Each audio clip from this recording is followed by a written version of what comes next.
Welcome, ladies and gentlemen. This is the Public Safety and Justice Affairs Committee meeting. July 15th, calls to order and roll call, please. And just as a reminder to all who are in attendance, this meeting is being recorded and live streamed on the county's YouTube page. Calling the roll, Mr. Gallagher. Here. Mr. Kelly. Here. Ms. Conwell. Present. Ms. Turner. Present. Ms. Simon. Ms. Simon is absent at the moment. There is a quorum. Public comment? No, Mr. Chair, no one has signed in. In your packet, we have the minutes of June 3rd and June 17th. If they're in order, I'll accept a motion in a second. So move. Second. A motion and a second. Any further discussion? All in favor? Aye. Against? Thank you. 2025-0240. Resolution number 2025-0240, authorizing the county executive to enter into agreements with various municipalities in a total amount not to exceed $1 million for reimbursement of costs associated with assigned council representation to indigent persons charged with violations of the ordinances of the municipal corporations for a period of 1 year. Good afternoon, Mike Chambers with my colleague Dominique Tatum. We're here to present this item. In the past, the public defender would reimburse the county on an ongoing basis. Recently, they decided now they wanted an annual agreement with each community. And now what we're asking for is to enter into agreements with all of our municipalities so that we can then get reimbursed. This is something new. We're going to have to start doing this every year. So once we do this, we'll come back to you probably in late November to start it for next year. Why'd they want to do it? It's just that they require an agreement for whatever reason. They didn't enforce it all these years, and all of a sudden now they started enforcing it. Okay. Yeah. Okay. Questions? Ms. Chambers? Ms. Tatum? Hearing none, and I don't see any dates on here. We'd like second reading suspension so we can get this done as soon as possible. Okay. If the committee's comfortable with chair. Yes, ma'am. Yeah, quick question. Yeah, I'm go sorry, ahead. thank you. What kind of volume are we seeing? How many people are actually utilizing this service, or any figures of how many folks we're actually needing representation?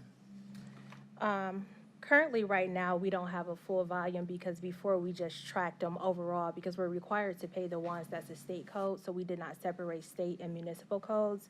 But since we did reach out, we sent notices to all the mayors, the judges, the finance directors, and like the lawyers or prosecutors for the cities. We did reach out, so we do have 22 communities so far that have expressed that they're interested in entering into an agreement with us. Okay, so at another time, you might be able to tell me actually Because how now many. we're going to start tracking it based off the municipal code. Great, thank you. Anything further? If everybody's comfortable with Resolution 2025-0240 to the full council under second reading suspension, I'll accept a motion in a second. So moved. Motion and a second. Further discussion? Hearing none. All in favor? Aye. Against? Thank you. Thank you. Thank you. 2025-0241. And also let the record reflect that Council President Miller is in attendance. Welcome, Mr. Miller. Resolution number 2025-0241, authorizing a contract with the Centers for Families and Children in the amount not to exceed $7 million for capital funding towards the construction of a new comprehensive behavioral health care center. Welcome, Brandy. Good afternoon, Council. Brandy Carney, Director of Public Safety and Justice for the county. Oh, it's been a minute since I've been up here. It's been a minute. And as we discussed earlier, this is very new to me for the most part, the nuts and bolts. So if you would take us through it at a casual pace, I'd appreciate that. Yes, no problem, Mr. Chairman. I do have a little unique presentation today in that we are asking for the $7 million for capital for the Crisis Center, which is the legislation in front of you. But because it's been so long since I've spoke about the opioid funding committee, and because in the coming weeks and months, there'll be so many fiscal agenda items for budget requests and opioids, my presentation does include, it starts off going just overall the opioids, some of the history and where we are to date, and then moving forward a few of the projects, and then we'll go into greater detail with the $7 million if that works. I do also have, Mr. Chairman, for part of the presentation, both Scott Osecki, the CEO President for the Adams Board, as well as Eric Morse, the CEO President from the Centers, if that's okay with you to come up and present with me on those items. Okay, next slide, please. Oh, I do this. The green one? Okay, so agenda, as I mentioned, we have a couple slides just on the opioid settlement fund to date. This is just some of our continuation projects that we've had. Again, we received the settlement money in 2019 is when we had our bellwether litigation and settled, and January of 20, we had the funds in place by then. And then some of the new projects that'll be moving forward, again, some of the fiscal items and the $7 million for the Capital Day for the Crisis Center. I did want to include on the first slide our county code. So when we had our bellwether litigation, there's not a lot of language within the contracts itself that requires us to use the funds a certain way. But we did, when we accepted the funding at the county, did have our code requirement for fund uses, just saying it would in fact be used for opioid mitigation efforts. So just wanted to include that here. We've been very thoughtful and intentional about making sure that we're using these funds for investments in many different tenets to make prevention, harm reduction, intervention, recovery, and as many of you know, even innovation. We set up a separate innovation board and fund. So let's move forward to this next one. Okay, so this has a lot of information on it, but the opioid fund. So when we settled for our bellwether litigation, we received $124 million was the cash that we had received. Since that time, though, we've actually increased it. The total we received is $136.7 million. That's because of a few things. So one is the interest. We actually took about $60 million and externally invested it, so we'd get a higher interest rate. And so to date, we've earned a little over $9 million on interest that we've earned from those dollars. And additionally, since October of last year, we've received checks for the federal litigation for opioid that has happened, and those settlement checks continue to come in, and we've received about $3.2 million in federal litigation opioid settlement dollars. And so we have a little chart. I will also mention, even though we don't physically receive any of the funds through the state litigation that happened after us for opioid, for the opioid epidemic, the state, we're expecting to receive over the next 15 years approximately $15 million. The difference there is the One Ohio Foundation tells us, for the most part, you know, when we can, what amount of money we can use every year, what we can fund. Then we identify the projects for them, and they contract with those entities. So it doesn't physically come to us, but it's our money. And so far, they've allowed us to put forward they allowed $1.9 million in projects last year. We have a committee, we have a board that makes a recommendation, goes through the process. It was an RFP, people could submit their projects. And we funded $1.7 million, but again, that's not money that comes to us, it's just our Cuyahoga County funding. Let's see here. And we do make sure that the law enforcement, or excuse me, the law department is involved to make sure that these are meeting the terms of the settlement funds as well as county code that had came up recently. So this is just a quick sampling of some of the past funded projects that we've done. We have, sorry, it's hard to read this. We funded 9 total capital investment. These were one-time investments that we provided to local addiction service providers. It was through an RFP process. Those projects totaled $11 million. One example is the Whitehaven project. I know they're actually doing their ribbon cutting next month. Great, they were able to upgrade a lot of their rooms and provide a lot of upgraded capabilities, which has been really great. They really could use the money at that time. There's also the funding for the Hitchcock House funding, which will be opening soon too. I know that Councilwoman Conwell also supported that project with funds also. For programmatic expansions, we were able to fund about $23.8 million, largely system-based and nonprofit projects. Many of those projects were one-time funds that we provided, but are being sustained in other ways now. And then finally, and I mentioned this a little bit later, coming in front of you next week, I have a contract for the Metro Health contract. So in our jail, as you guys know, Metro Health is our medical provider in the jail. The very first contract we did for addiction services support in the jail was done in 2020 with these opioid funds. So we're now on the 3rd contract with Metro. That will be coming in front of you next week. It's a little over $2 million, but that pays for the patient navigators, the addiction recovery specialist. We have dedicated pods where people can go through withdrawal, so it's an awful process, and so the nurses can be more intentional and work with the individuals and their needs rather than being spread all throughout our jail, so it makes a lot more sense. And then finally, we started a methadone program in the jail. So it's a program where previously the sheriff's office had to transport people every day to their methadone clinics. That's a type of opioid medication for people in recovery. And so we brought the methadone into the jail on a daily basis. And at the time, it cut sheriff's office transport more than 70% at the time. So it was a huge really helpful for the jail operations and for the sheriff's office, as well as for the individuals needing that within the jail.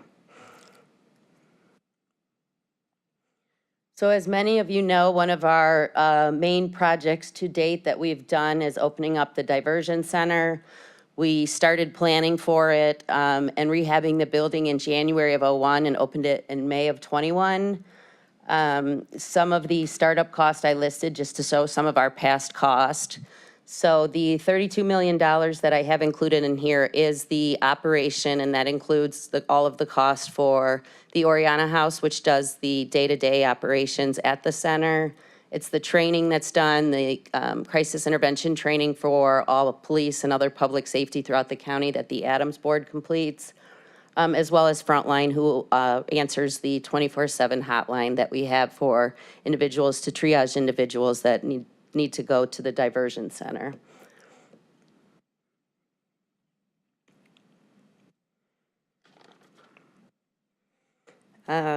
Just two more quick slides on some of the past items that I have. And I think most of these I mentioned. The $5 million, again, was an innovation fund that we set up. We have a board for that fund. We just recently heard a very interesting proposal for an opioid solution. And so that board seems to be gaining a lot of traction more recently, very interesting. To identify from different businesses or startups opioid solutions, whether it's a product or a process. And so we will allow anyone wherever to submit projects to us. The Cleveland State University Drug Help, that's the amount that we've spent so far. So that included a countywide addiction media campaign. Not Ready to Quit was the terminology that we used for the campaign. We have those slides. We did use them, but we're going to continue to use them. We started off in one particular neighborhood and looked within that neighborhood. And the goal and intention in the weeks moving forward, and this contract will come before you for additional dollars to expand that process. The goal is to grow throughout the county to different neighborhoods that need additional support services for the opioid epidemic within their community.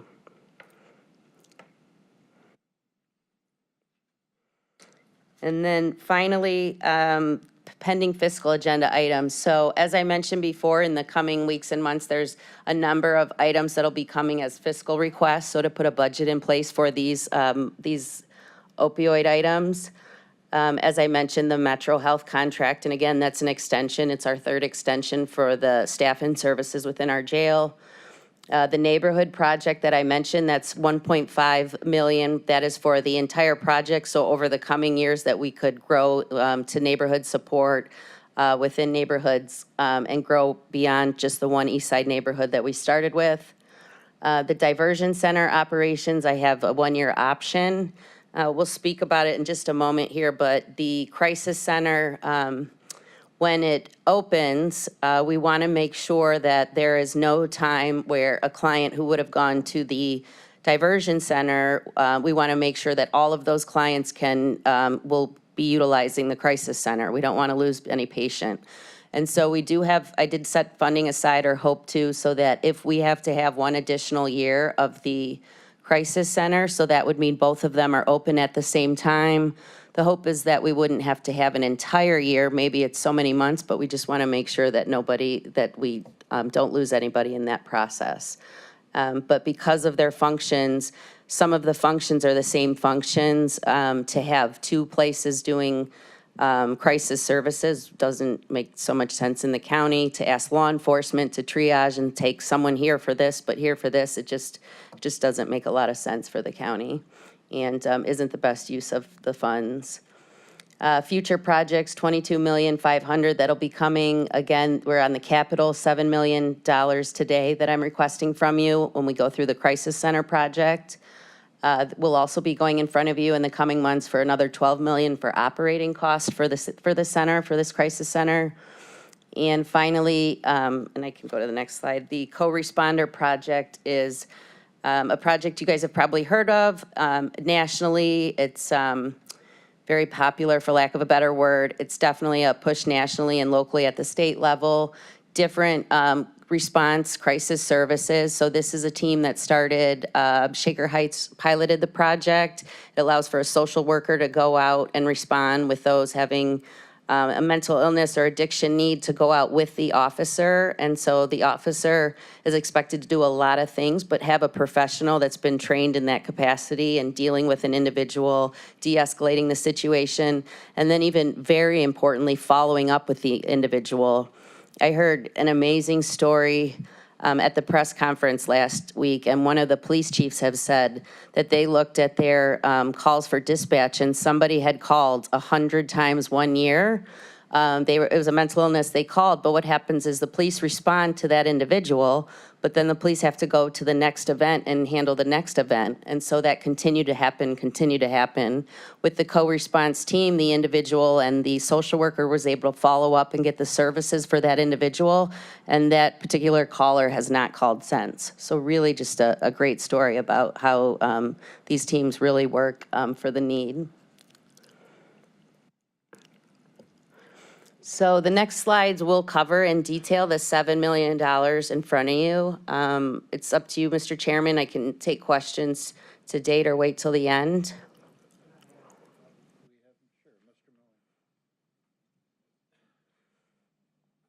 So, just two questions on the opiate fund. If we do all the things that we've already planned and we approve and do all the things that were proposed in what you presented, how much money would then be left that would be unallocated? Sure. Thank you, Mr. Chairman, or Councilman. The approximate number, and again, because of some of the changes that I spoke about, some of the checks coming now with federal funds, just opioid, our opioid mitigation fund dollars, there would be approximately $4 million left, and then another approximately $3 million with the federal funds. The federal funds, however, some of those have very specific requirements that we have to use those funds for, unlike our funds, which there's a little more flexibility on. But for just our fund dollars, there's approximately $4 million, although it continues to grow the investment dollars also. Okay, and second question, for the Behavioral Health Crisis Center, you're projecting $4 million a year for 3 years for operations. How will that operating cost be funded when the opiate money runs out? Sure. Thank you, Mr. Chairman. Excellent question, or Councilman. If it's okay, we can go through the next slides. We do have some of the slides on cost and operations, and then I can answer it. And I'll have Eric from the centers is also here. It's not just our investment that's operating. The Adams Board has funds that they're putting in. There's other entities that's including in the cost. There's Medicaid reimbursement. And so we've been very clear from the beginning with the centers and throughout this project that this is one-time money, but it's not just our funding. There's multiple funding providers for the project. If I can call up now Eric Morris from the centers and Scott Osecki from both CEOs, presidents of their organizations. Scott's from the Adams Board. This project, for this crisis project, we've been working on together. We really intend for this to be a community-wide project, and so lots of people will be at the table working with us. To date, we've been working hard, so we're gonna go through this $7 million and hopefully answer some of the questions that you guys might have. The project started off really with the Adams Board, so Scott's gonna do a couple slides to start with here. All right, thank you, Brandy. Councilman Gallagher. Oh, Just introduce yourself. oh yeah, I was going to. Yeah, thank you. Yeah, I'm Scott Osecki, the Chief Executive Officer of the Adams Board for about another month. I will be retiring, but thank you for having me here today. So just as a reminder for folks that the Adams Board, what we do is we plan, fund, and we monitor the local system of mental health, addiction, and recovery care in Cuyahoga County. That includes crisis care as well. So I have some staff here also with me today that I'd like to introduce to you. One is Colleen O'Malley. She's our Assistant Chief Clinical Officer, and she's a psychiatric nurse. We also have Claire Rosser with us, our Chief Strategy and Performance Officer, which I'm sure you all know her. And then also we have LaToya Hunter-Hayes, our Chief of External Affairs, with us today. So the board invests in prevention and treatment to help individuals manage and cope with mental illness and addiction. And we really strive to ensure that the right response when someone is overwhelmed by symptoms and is experiencing a behavioral health crisis. Our board continually adapts to the changing behavioral health care needs of our Cuyahoga County residents, which includes the planning and expanding of the crisis system. So in 2023, OMAS focused on, the Ohio Department of Mental Health and Addiction Services focused on increasing need of crisis services throughout of Ohio, and they released an RFP to utilize ARPA dollars for one-time crisis infrastructure expansion. So that put us in an ideal position to secure $6.8 million of ARPA capital grant funds that's allowing us to enhance our community's behavioral health and our crisis system. So we originally partnered with 2 other entities, and they weren't able to move forward with the project. And then when I found out that the centers purchased the building next to St. Vincent's, Eric talked to me and he said, hey, if you ever need us for anything, give me a call. So I actually did. I gave him a call and I said, hey, Eric, would you be interested in operating the crisis center for us in that building? So luckily that he did, and we're very, very appreciative of Eric. And also appreciative of Brandy as well for helping us with this project. So the Crisis Center will make it easier for people to get the mental health and addiction care that they need when they need it most. And the Crisis Center will actually serve as a front door to our system. So it's important to note that the Adams Board is not utilizing any levy dollars for capital. We are providing funding for startup costs for things such as staff recruitment, staffing, and various trainings. So on the next slide, the Adams Board, we support and we oversee a complete continuum of care, and that includes prevention, treatment, recovery supports, and of course, crisis services. So each component serves a distinct but connected functions that create our public safety net. So crisis services are essential because they literally save people's lives by providing immediate intervention during suicidal crisis, addiction challenges, or other urgent mental health needs. Crisis services stop the downward spiral of deteriorating behavioral health conditions and protect people during their most vulnerable moments. And a crisis response is often our individual's first entry into our system. So it's also important to note that having a crisis response system is important, but it's equally important to have services and recovery supports funded and available in the community. A crisis system alone cannot address the complex, ongoing needs of individuals experiencing mental health or substance use challenges. Stabilization in a crisis is only the first step. Without accessible follow-up care, ongoing treatment options, housing, peer support, employment services, and other long-term recovery supports, individuals are far more likely to cycle back into a crisis. A comprehensive and effective behavioral health system requires both immediate response capabilities and a strong, sustainable network of community-based services to promote recovery, resilience, and long-term wellness. And the Adams Board, we aim to ensure that a comprehensive and effective behavioral health system is available for the people of Cuyahoga County. So now on the next slide here, we talk about the landscape of mental health and addiction care has changed rapidly over the last few years. Our community needs assessment, which we conducted within the last year, shows several mental health and substance abuse trends, all on point to an increased need and an increased symptom severity. So stigma is also decreasing, and people are more aware and willing to talk about and seek help for behavioral health issues. So we actually began meeting the need for expanding our crisis system with projects that we previously presented about to Cuyahoga County Council, including a step-up, step-down residential facility, which is Orca House with Signature Health, a care response pilot program, support for co-sponsor programs, Brandy talked about earlier, in several suburbs, and our funding of the Metro Health Psychiatric Emergency Department. So these are in addition to the crisis hotline and response services that we've actually supported since 1995 for residents of Cuyahoga County. And most recently, of course, the promotion of 988 throughout the community. At the same time, we knew that the interest in this model of crisis care was building nationwide and at a state level, and we work closely with our state partners to implement the enhanced and crucial aspects of crisis care. And we're able to secure the crisis funds funding to get this started. So, and as I stated earlier, the Adams Board, we aim to ensure that a comprehensive and effective behavioral health system is available to all the people of Cuyahoga County. So I could either answer some questions now, or we could move on to Eric. So I do have another quick slide with the capital funding here for the center itself.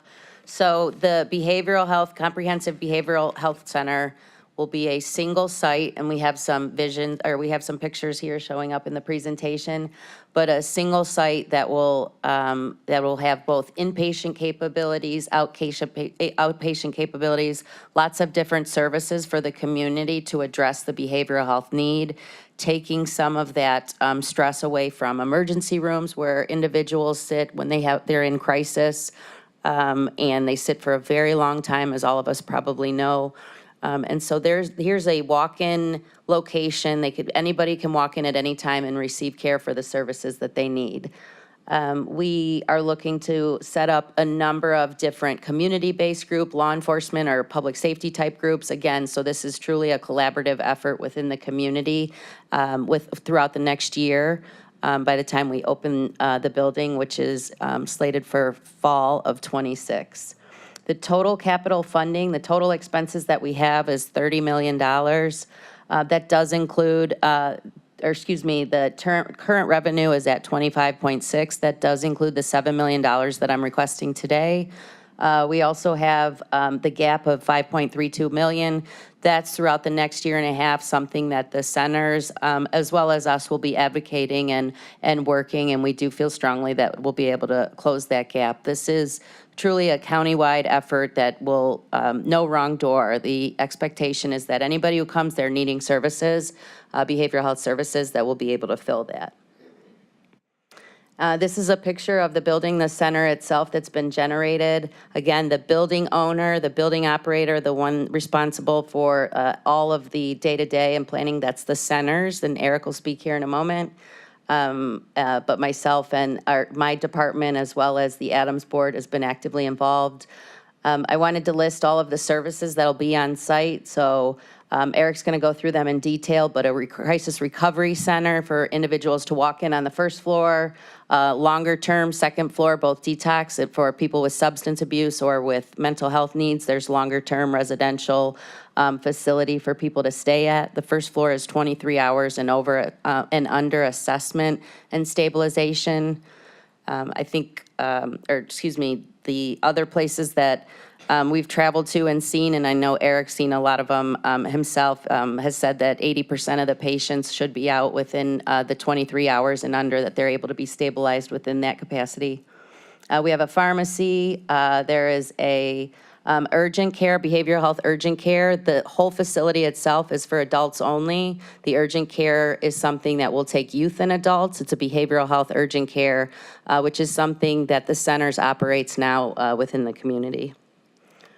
And then the last thing before I turn it over, I just wanted to mention, because sometimes behavioral health, what does that mean? We're talking about individuals in a crisis situation. It is not a medical facility. There are physicians on site, just like we have at the Diversion Center, physicians and nurses, peer supporters, which is people with lived experience that have been there before. There's some medical functions that they can do, but if someone has a medical emergency, that person still is going to go to a hospital or an ER. This is not that facility. This is for mental health and addiction needs.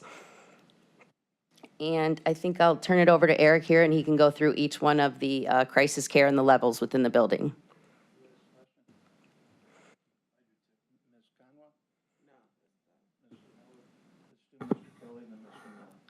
So my question is about what you just said about this is not a medical facility, and if people have a medical emergency, they have to go to another facility. But that seems to fly in the face of thinking in the last decade or so along the lines of that mental health and physical health should not be considered as totally separate things, and they should be integrated, and that often the mental stuff affects the physical stuff, and the physical stuff affects the mental health. So how do you respond to that? Sure. And then Eric, you might want to say something too. And we also have Dr. Yancher from the centers who can speak to that. But I would say this is national best practices, national standards, statewide standards for this type of crisis facility.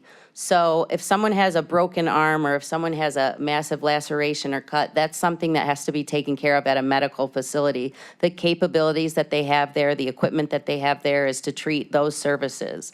What happens all too often, though, as so many of us know, is when individuals are in a crisis situation or a mental health crisis situation, where do they go?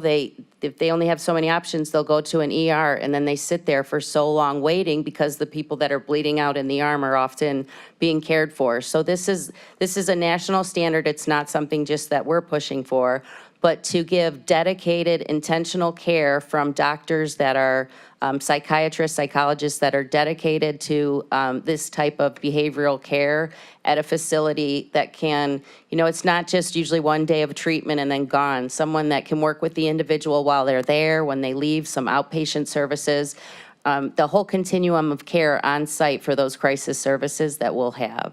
Do you want to add anything here? Hi, Eric Morse from the Center, CEO at the Centers. I would just also add cost as a reason why we can't have them both in the same place. You can imagine if we were going to take all medical things, we'd have to have CAT scans and X-ray machines and all the other things. So we know that the ERs currently are getting hit with a lot of people with behavioral health issues. Primarily, this will alleviate that push in the ERs and get them in the place where they can get the best care possible. I'd also say both we'll be able to transfer to medical ERs, and medical ERs will be able to transfer to us, depending on what the issue is, in case the person went in the wrong door, right? Thank you, Mr. Chairman. Will this new crisis center, will they have the ability to have locked rooms for the psychiatric care of somebody over 23 hours?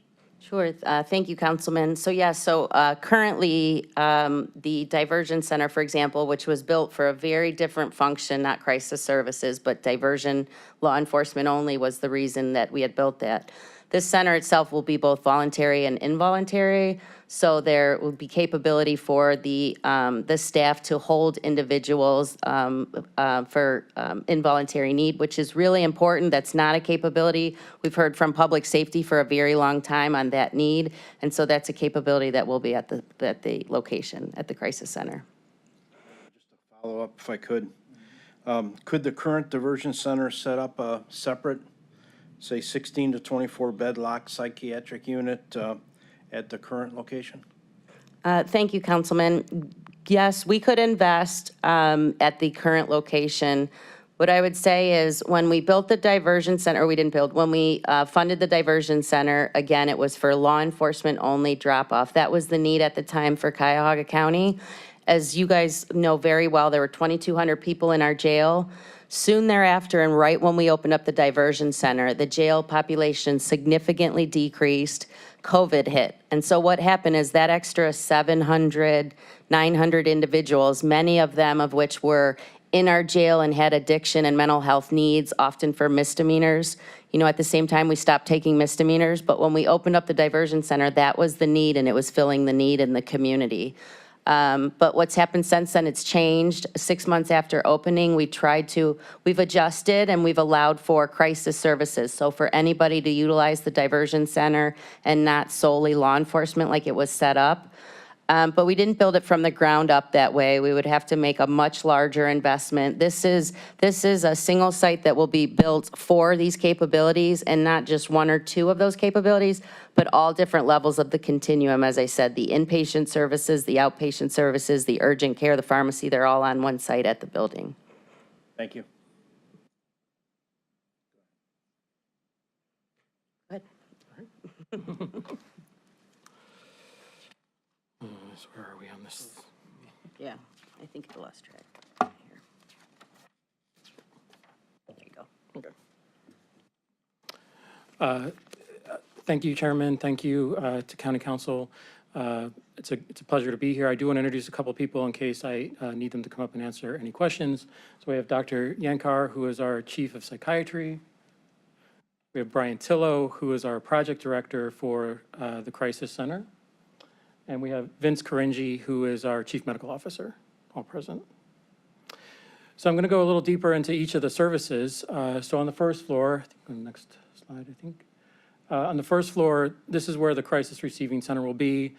We bounce between Crisis Receiving Center, Crisis Recovery Center. We're still working on what we're going to call it together, what the right name is for this. But essentially, you can think of it as a psychiatric emergency room. It'll be open 24/7. As Brandy mentioned, we'll be able to serve both people who are voluntary, who are coming in looking for treatment, as well as people who are involuntarily brought to us, so on a pink slip or on a probate warrant. The facility that part of the facility will be secure, so we can maintain safety. We will have seclusion restraint rooms on both units in case we need them, though the model that we're using, the results from that model in other places, really, there's very, very low seclusion restraint because of the way we go about engaging people. We'll have a capacity of 40 folks at a time. They'll be in 2 separate units with a shared nurses station to maximize our efficiency. Obviously, we don't want to have 40 people in one room, so this gives some space. It does have each unit has its own outdoor space that is secure. Obviously, they'd be supervised if they go out there, but we want to make sure that it was as recovery-oriented as possible, that it didn't feel like an institution, that it felt like some place where people could go to start to feel better. Once someone enters the center, they'll quickly get assessed, and then what's different about what we'll do versus what a medical emergency room currently does is that we'll initiate treatment immediately. So that we can start to stabilize that patient. And as Brandy said, in other places across the country, about 80% are able to be stabilized within that 23-hour time frame. For those who can't stabilize in that time frame, we're working on relationships with all of the inpatient units across the region to have transfer agreements, right? We've even got some interest from the Cleveland Clinic, University Hospital, and Metro to centralize bed management, so that the person who needs the psychiatric bed the most is the one who's getting that bed. So we're looking forward to collaborating with them on that to make sure that we aren't having people sit and wait for a unit. Also on the first floor, I'm sorry, I should quickly say, we can take police and ambulance drop-offs. We've started conversations with the chief of police as well as folks running EMS and the fire chiefs in the suburbs. So we'll have a secure Sally port where they can pull in, the door will come down so they can safely transfer the patient over to us. Our goal is to get them back out on the street in less than 5 minutes. And that we will never say no. That we will trust that what they're bringing us is that we're the right place.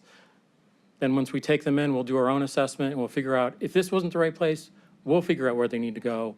We're not going to call the police back, right? We'll figure out where they need to go. We need the police out doing what they need to do. Also on the first floor will be a behavioral health urgent care.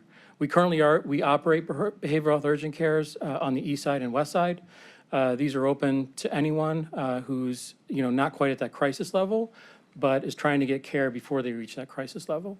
And those, as Brandy mentioned, can serve both kids, adolescents, and adults.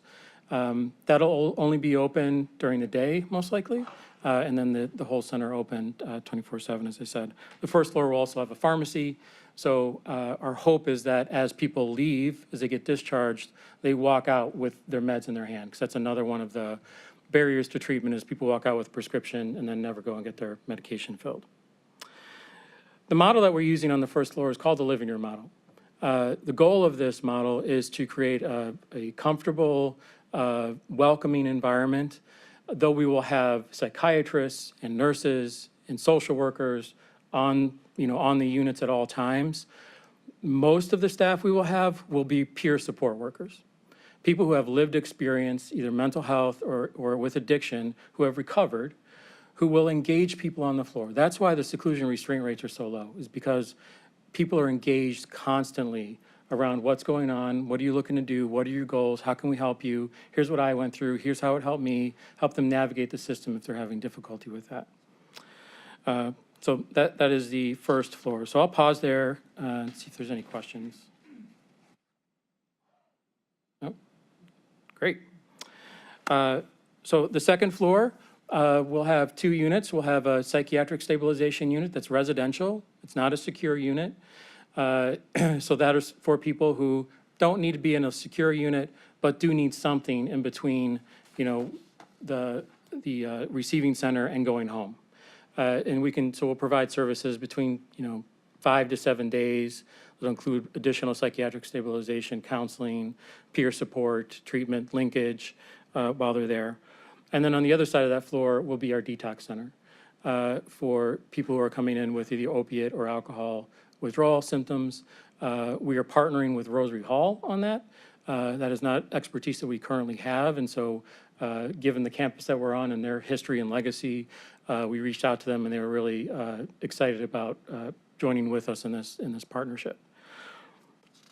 Any questions on the second floor? All right. Thank you, Mr. Chairman. What would the staff look like for the entire place? How many people would you need? Total staff in the whole building or for the center? The whole building, I believe, is over 100 FTEs. Was the staff of the Oriana House included in the planning for this transition? I can speak to that, Councilman. They were not. This again, so the diversion center was a function. The Oriana House operates the diversion center currently, was set up for a different function. The Oriana House has done a great job. That's at their building. That's on East 55th. This is a different site that happened, as Scott had mentioned earlier. He received ARPA dollars, almost $7 million from the state. The centers owns the building on the site. This is their expertise. This is something that they operate throughout the county already. We did ask Rosary Hall because they're on site and that's their expertise. So this is a center's operation. So at this point in the project, there wasn't an opportunity that made sense to bring in additional providers such as Oriana. All right, thank you. I think what we're kind of getting to is you're offering services that are duplicated. How is that going to be helpful to those that are going to be losing staff and clients? Sure, Mr. Chairman. So we don't want to duplicate services. So, which is one of the reasons why when we open up this building, after a short amount of time where we make sure we're not losing any patients, that we would not keep the diversion center open. It's not the intention to have both open because it would be duplicative. And you can't ask, I think I mentioned, you can't ask a police officer to bring it would be too difficult and too challenging. This is a one-stop shop, no wrong door that everybody could come to and received all of these services. I would say, the diversion center has continued to increase in cost. It's been a challenge to sustain. There's a lot of work with Medicaid reimbursement, understanding the issues with Medicaid recently, but Medicaid reimbursement and some pretty significant sustainment opportunities with the model used for this building that's not being utilized at the current center. I follow that, and I appreciate that, but the diversion center was set up for a specific purpose. Wrongly, in my opinion, and I said it at the time, it was placed horribly, but it was done for the shall we say, the quieting down some empty cans rattling their rattles to get us to do other things. So it was kind of forced upon us. I said at the time that it wasn't going to work because of placement. It hadn't worked. It was, 3 or 4 months old, and we had to readjust. It became a community something or other. So it was good money after bad. And I'm not saying not good work was done there. It just wasn't well thought out. And that's the concern that I have with this. Have we talked to Stella Maris? Have we talked to university hospitals? Have we talked to Metro Hospital, which you've said that you have? And who's going to be left in the dust? Because somebody's going to be left in the dust here. Who is it? Sure. We have, the conversations with all of the hospitals have happened. As I mentioned, we're setting up community meetings, and we've met with public safety. We met with all the countywide fire chiefs, with EMS. We met with police chiefs. We've had conversations with all these different groups. This is within the community of void that we don't have now. This is a national best practice. State has been pushing these crisis centers for many years. You've probably seen them. Columbus is building like a $56 million one. All throughout the state, you're seeing them, and throughout the nation. Really, this push to have dedicated mental health and addiction services in one place that can treat in compassionate care and provide dedicated services. And so we've really tried to be thorough in making sure it's something that our community needs, that it's filling a gap. I understand the diversion, as you said, when we opened it up, it was a very specific, and things changed, COVID. We are kind of operating it, that's the challenge. 6 months after we opened, we allowed for people to come, friends and family to come to the diversion, which makes it almost like a crisis center. But it's always been a challenge to function that way. That wasn't the initial intention, but we did add that capability. But this, again, would have all of those other services that we don't have there. And again, I appreciate that, but the reality is, and the only reason I say it is I back up what I say based on expert testimony to me in committees, that the diversion center has to, or ideally should be in sight of the jail. This will not. It will not work as a diversion center. It's not going to help us out in the jail, which was the express purpose of diversion. This is a whole different ball of wax, and that's fine. That's fine. My real concern is down the line where the money's coming from. Because, you know, we're really good here in Cuyahoga County, and I think other counties are good at it too. Spending money that you have but you really don't have, kind of found money. And I see this as a potential disaster down the road if we don't have all of our T's crossed and our, you know, I's dotted. Have we talked to the courts? Because I heard testimony about if they're sent to us. Well, the only way they're getting sent to you, really, unless they sign themselves in, is probably through a court of some. So we do, Chairman. We have a meeting coming up with the courts. It just got rescheduled, but it's with each of the mental health judges for exactly this reason, to figure out if we can utilize. So the behavioral care center that they're planning for on the site at the new jail would be for anyone with mental health and addiction needs. Once they're in the criminal justice system, once they're at the jail, that capability right on site there, to your point. This instead for all of the other individuals that don't interact with the criminal justice system, or for law enforcement before they get to the criminal justice system, can drop them off here and receive the care. So this would be completely separate. It is not a function that's part of the system, but it would be a standalone function. I would say the location is also ideal. For how many years we've all known, public safety knows, everyone knows the St. Vincent location that unfortunately had to close most of its services a few years ago. That site is very well known, ingress and egress, different highways. You know, the homeless shelter, there is right around there within walking. This is actually right on site right there. East 55th was a little out of the ways, to your point, Mr. Chairman.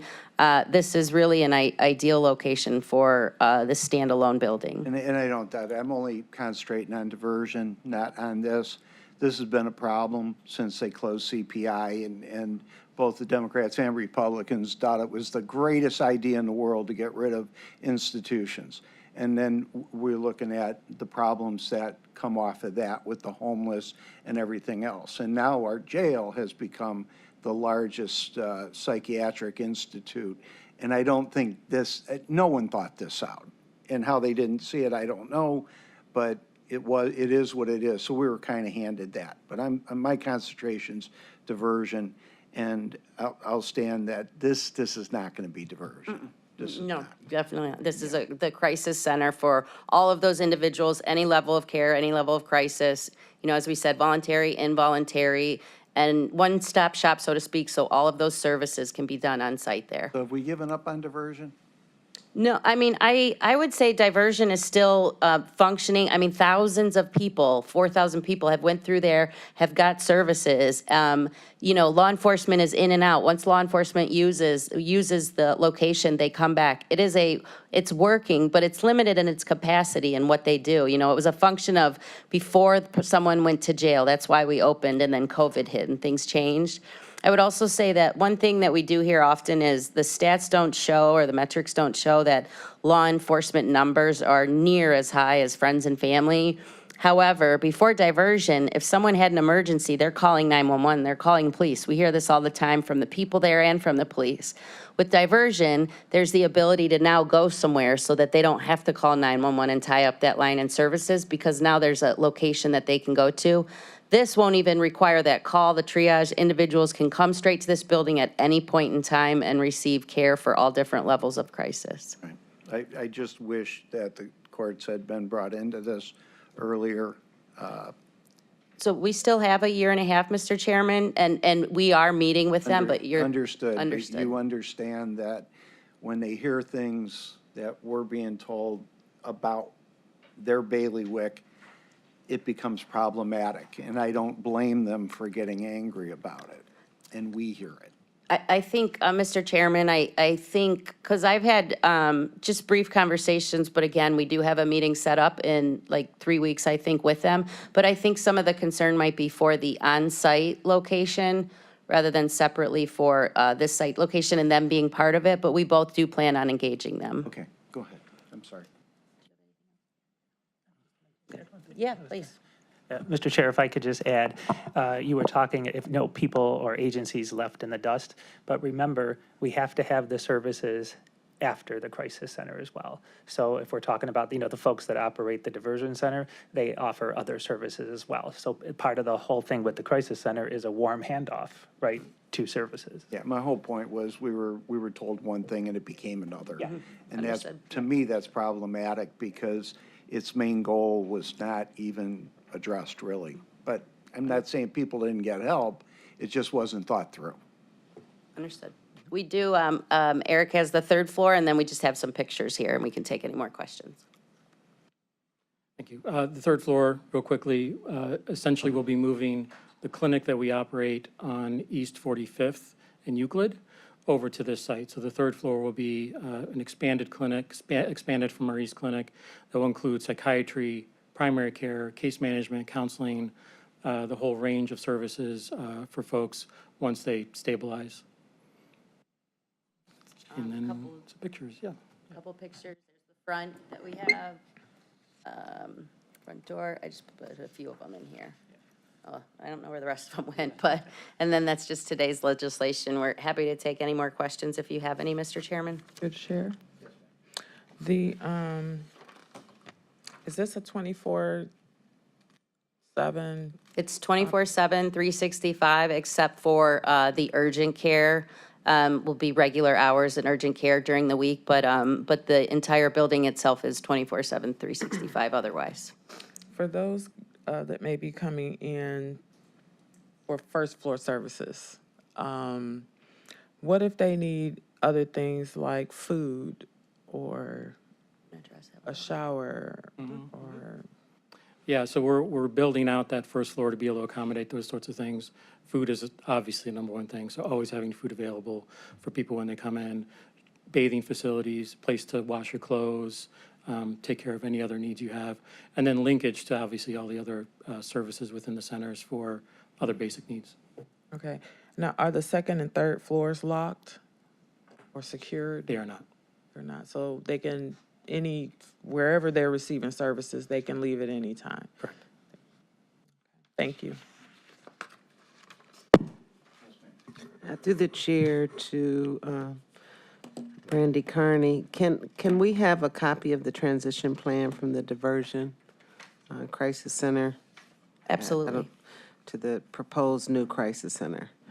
And was the staff of Oriana House the current operators of the diversion? They're the current operators of the diversion now, included in the planning for the transition plan for the proposed new So, Center. thank you, Mrs. Chairman.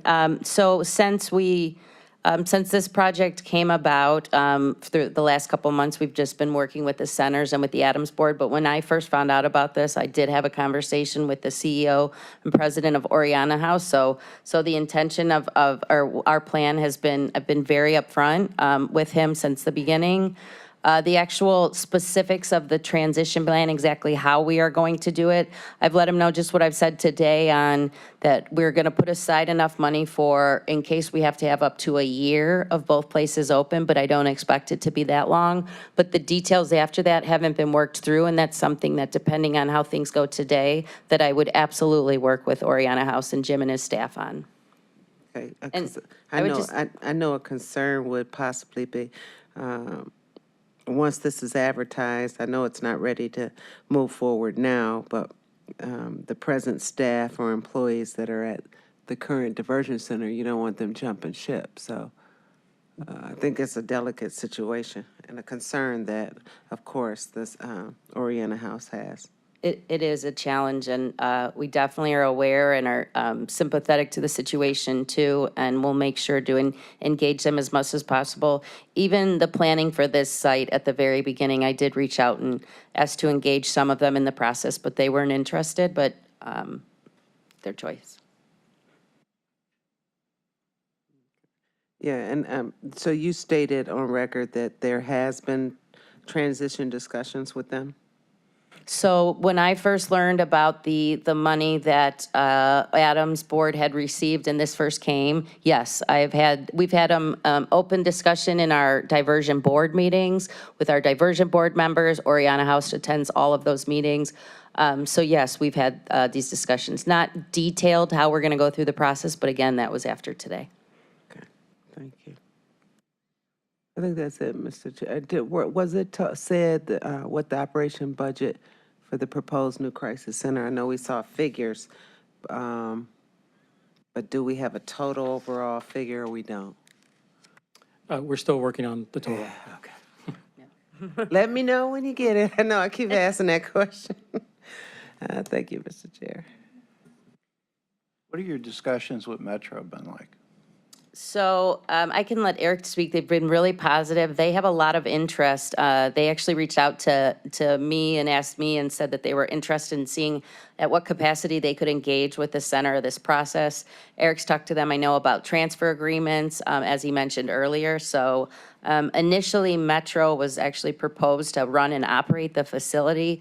They came back to us and to Adams Board about a year and a half ago and actually said it's not for us to do. And so they stepped back. That was before the administration changed. So they said they weren't interested, and that's when instead we worked with the centers. But more recently, they've came and reached out in their interest in being part of it. I don't know if there's anything else to add.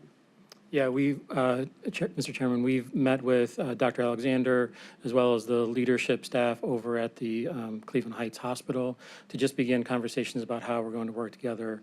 Obviously, they're also operating in a psychiatric emergency room, so coordinating between the two sites, I think, is really important. But they were very enthusiastic about it, looked forward to it, and I think there's great opportunity to partner. How are they doing over there? Because I keep hearing they're having a tough time staffing up. They're Mr. having a Chairman, tough- I've heard the same thing. Yeah, how are you not going to have a hard time staffing up? That's a great question. Well, I know part of it is some of the professionals are going to move from the other places that are losing out here. Right. Let's face it, there's going to be winners and losers in this. So that's, it is what it is. But I certainly don't want to put ourselves in a position of bidding wars for professional services. I'm also dealing with the jail where we were going to have a nighttime doctor, and we had that for about 2 weeks, I think it was. And we're still waiting here now, quite a ways out. My thought was, and this is completely off the board, but I have said it before, and it's been, I'm not going to say it's been ignored, but I think it's usually put in a closet when I speak of it. I think the county needs a medical professional to be advising us during times like this, times like when we're talking about jail contracts with medicine. talk about anything dealing with mental health, medicine, things like that. And I think we need a medical director to do it. And I think it needs to be an MD.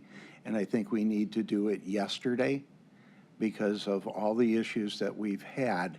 And what you people are talking about, you're talking a bunch of lay people up here. So we ask questions because we don't know. And we've got to make a decision based on what you're telling us and what others are telling us. But that's my 2 cents for a medical director for Cuyahoga County. I think it would save us incredible amounts of money. It would save us incredible amounts of doing things that we shouldn't be doing or getting involved in things faster than we normally should. 55th Street being one of them, that was a politically driven agenda, not using our brains to do it the correct way, but at the time, we had to do what we had to do. But anyhow, that's my 2 cents. You got anything I further? did just want to mention, you know, the medical director, Dr. Yancher, and the medical director, what's his name, for the centers, both, you know, doctors, physicians, they work every day at the centers. They know this space. She's a psychiatrist, I know, and family physician. So I don't know, Ellie, do you want to come up here for a second? I'm actually just I get it. kind of riffing on the problems that we've had with the jail, Yeah. the continued problems that we have with the jail. Got better, but they're still there. And I think someone on our side should be watching out what people are providing to us. Is it proper? Is it too much? Are they going to the hospital too much?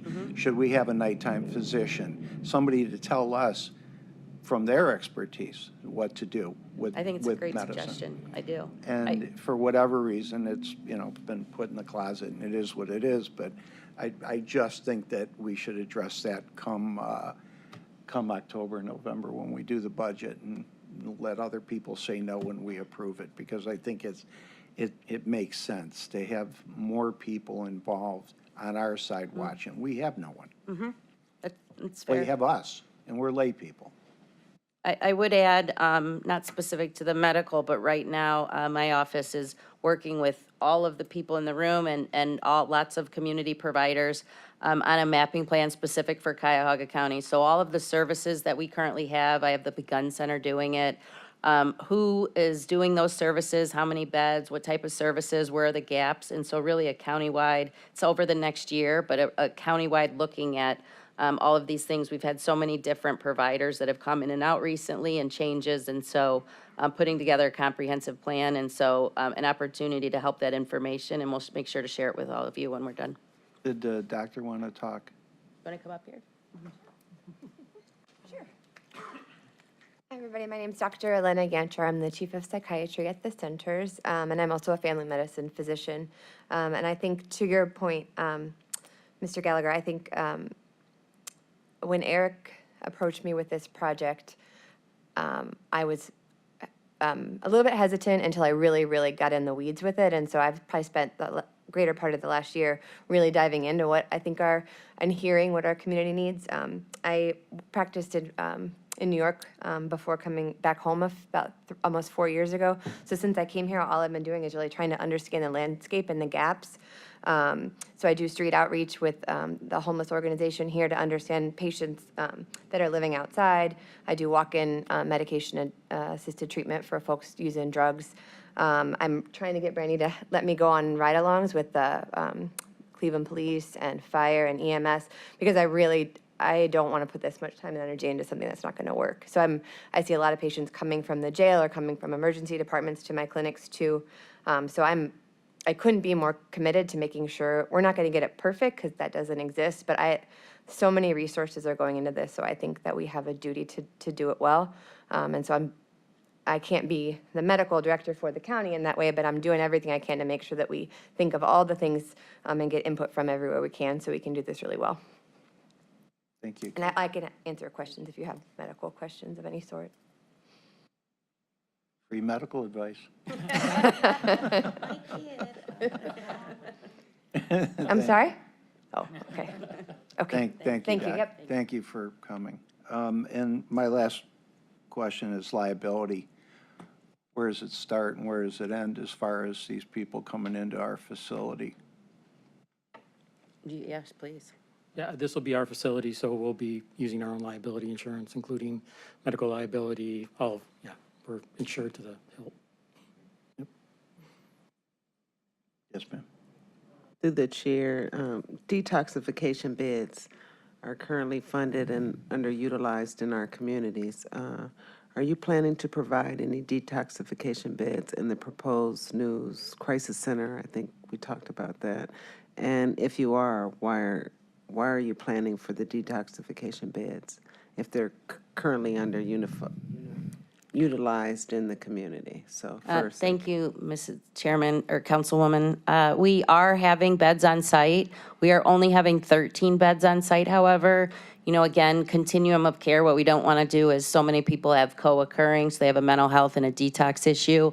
We don't want to ship that person out to bring them back to stabilize them. So having the 13 beds will allow the capability to provide those services, especially when they're co-occurring and they might need other functions or other services within the building.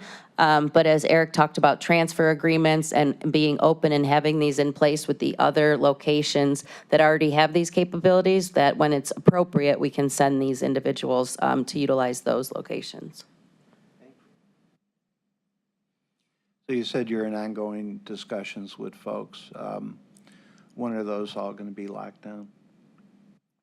I think that's just over the coming until we open, that'll continue. Really, we've kind of, and I would probably say the centers more than anything, because it's their project, have been putting on hold, making sure we could get through this committee and some of these conversations.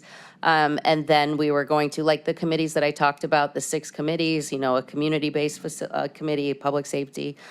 We were thinking September, so very soon to set those up. We just first wanted to get through making sure we have the funds in place for the capital. Nothing else? And we're not in a hurry on this? We can, as long as it's before the break for the council, the August break, if we can, if it's possible to get it approved prior to then, if it's able to be, that would be great, but. Well, what would the emergency be? Let me ask you that way.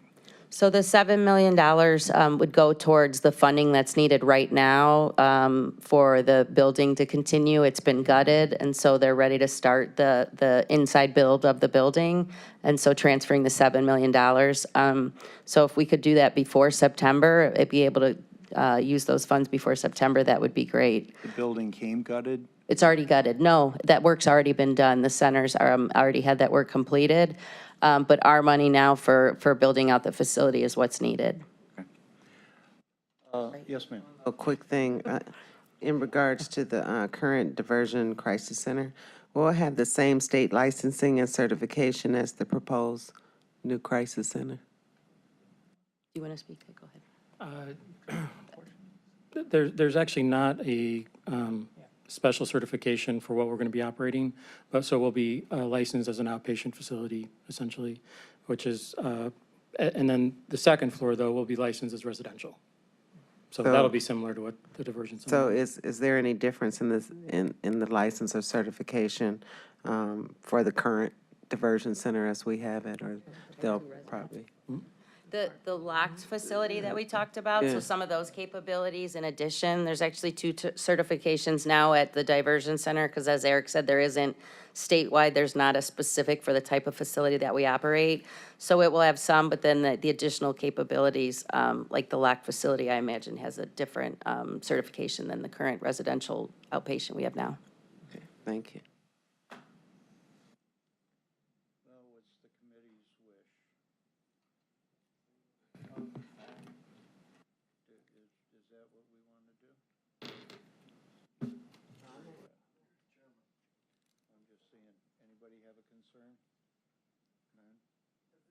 Because, Mr. Chair, this is just for the 7 million, right? Right. So you'll come back. Yep. They'll be back. Come back. Through the chair, may I ask, are you all working with Councilman Starr? Is he included in these conversations? Okay, great. Thank you. Well, hearing no concerns from the council, if it's acceptable for 2025-0241 to the full council, under second reading suspension, I'll accept the motion in a second. So moved. Second. A motion and a second. Further discussion? Hearing none. All in favor? Aye. Against? Thank Okay. you. That's exciting. Thank you. We're taking a leap of faith here again. Good. All right? Gotcha. Thank you. Any miscellaneous business?